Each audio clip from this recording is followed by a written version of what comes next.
Mach, but it's their version of Mach. Uh-huh. So it's got a different screen set, which is just basically a different layout. Right. Like, so there's the comp run screen, the MDI. This is where you can manually enter like G code to do things. Mm-hmm. This is a toolpath, which basically shows a better screen in the toolpath. What's going on here? Yeah, there you go. So that's what it's going to do. And these dotted lines are rapids.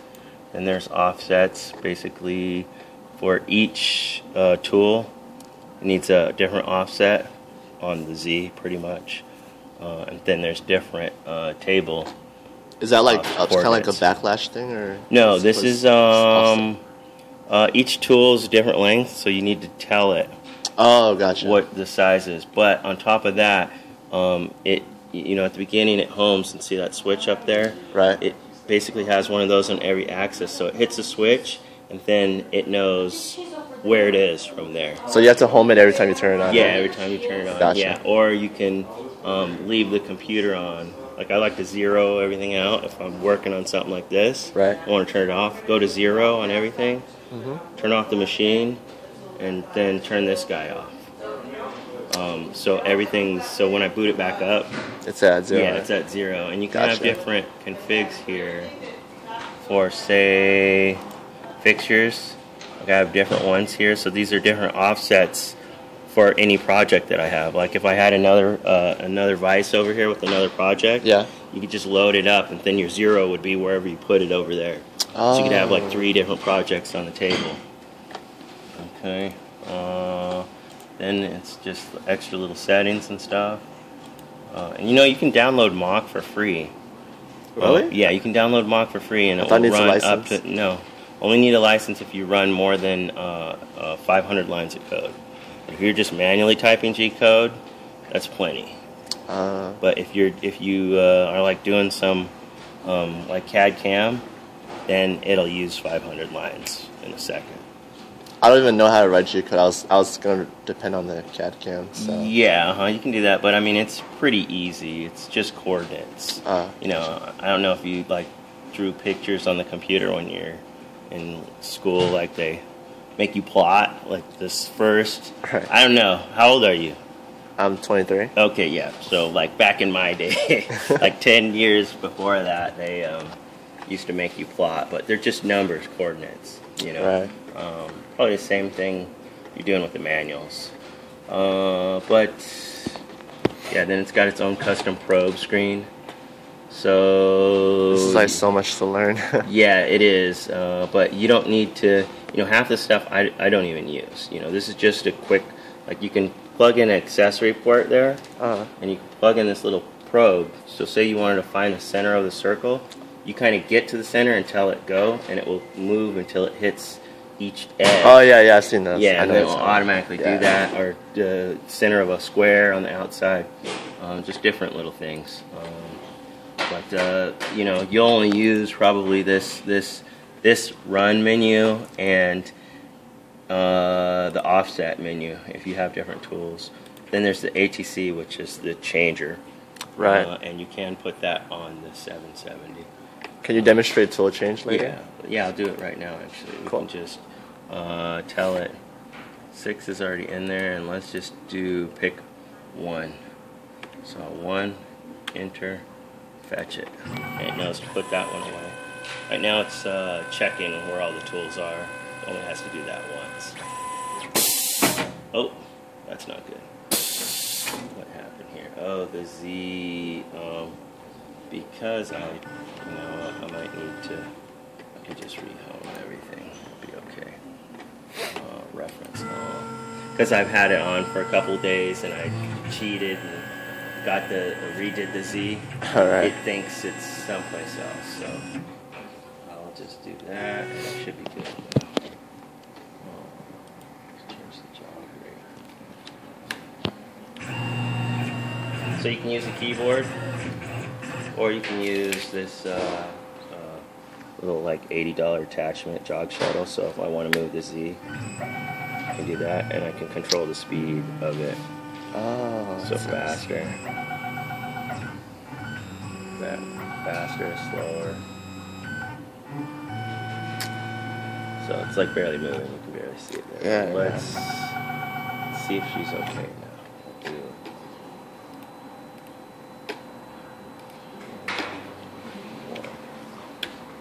Catch it. There you go.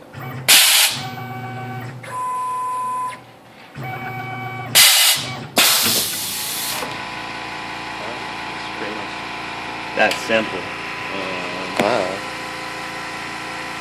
Is it using a drawbar? How does it hold the? It's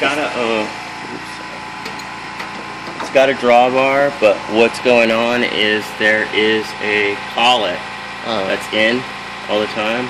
So this is the drawbar, and these are springs that pull up on it.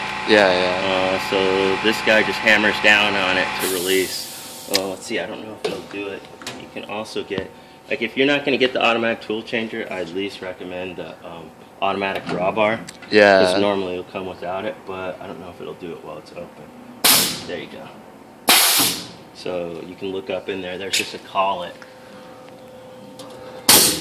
So Oh, right, yeah. That's got a flat bottom to it, so it flattens out. To this And this is guy the here. Tormach tooling system, right? Yeah. And they're all like that? Yeah, they're all like this. This is because it's got the groove. It's ATC Right. one. Just the regular one would be like this. So Gotcha. it'd be blank. Right. So put that guy back in there. Take a look at the inside too. Here, table. Remove the table.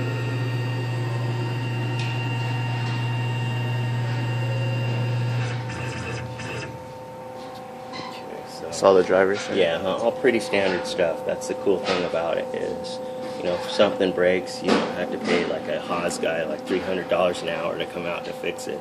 I mean, you just, you know, driver's broken. You can tell, you know, your one of your axes won't work right. Yeah, it looks pretty modular. Yeah, so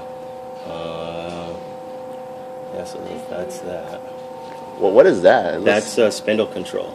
Oh, Basically gotcha. Controls the RPM on the motor. Transformer. Nice. Yeah. Right. Can you like kind of give me an overview of these buttons? Like, what are they? I can close this thing.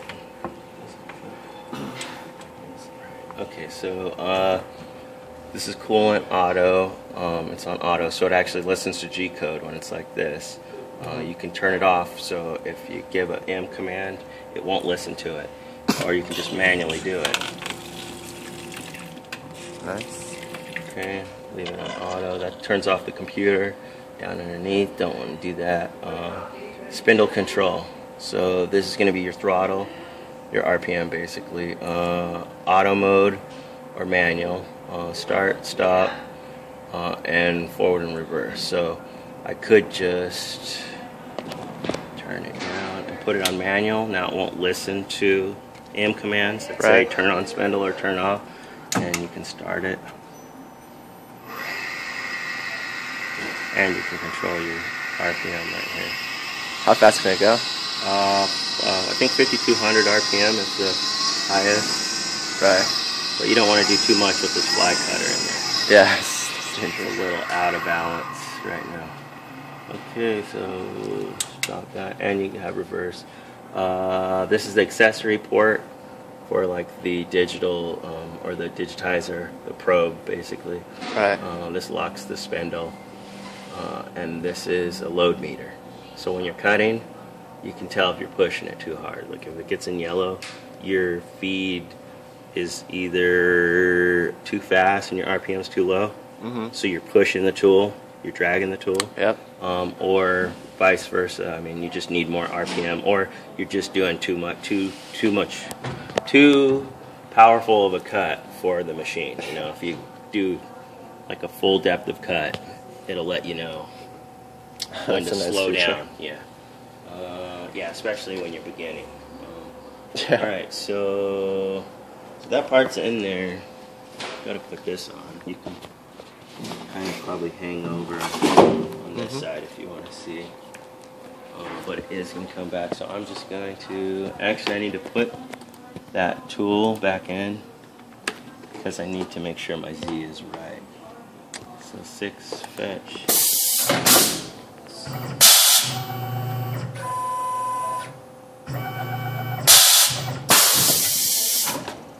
Right, so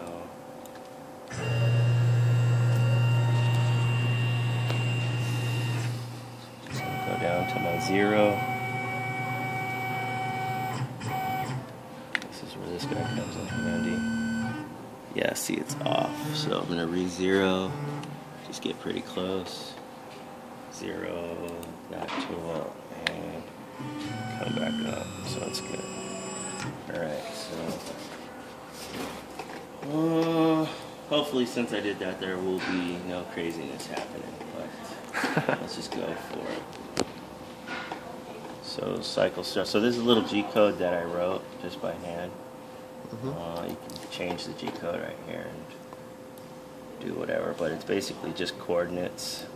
Each X, one of those Y, gaps. Yeah, each one of those gaps does a different cut. 4 cuts is what I'm doing. They're pretty much the same. So let's go for it. Oh crap. Spindle auto. See, I could have got myself in trouble there. Hopefully it's not off on me.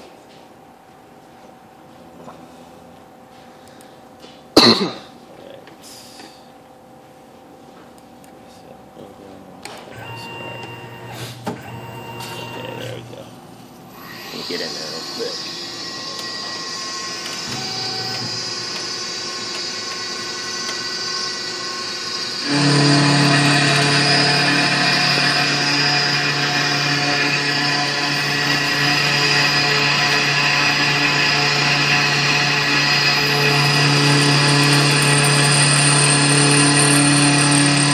This cast iron. Cast iron? Yeah, that's wow. cast iron. And it's taking a real light, slow cut. And you could optimize it to do better and faster. Yeah, the low's not even. Yeah. And that's a little in middle too. Yeah. That's high speed still, right? Yeah, high speed still. But like usually if I had the demo ready, this is what we've like cut for you. It'll do all this in 10 minutes. 10 minutes? Wow. Yeah. Can I see this? Yeah. Oh wait, can you take the business card? Sorry. That was a prototype, so it's a little loose, but I mean it's all Yeah, the it's version's good. all fit together and everything. Okay.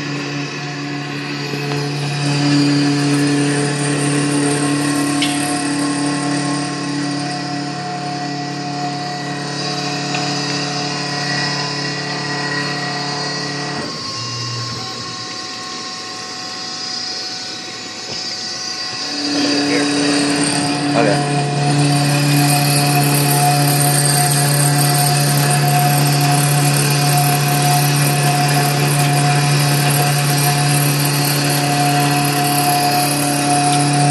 Wow, it's just amazing. Like CNC just blows my mind. Yeah, yeah. I mean, I'm like just cranking these hand wheels all day. Yeah. It's so boring. I'm doing all this repetitive motion too, so. Yep,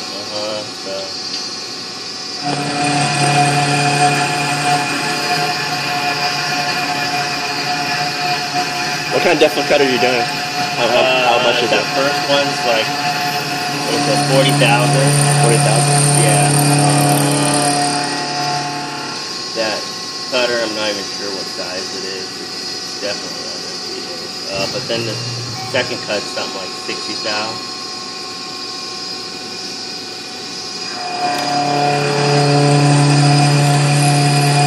How fast is it going? It's only doing 2 beats per inches a minute. Which is, you know, with anything hard, you want to go slow and low RPM. Right. That's like 3,000 or 30,000. Sorry.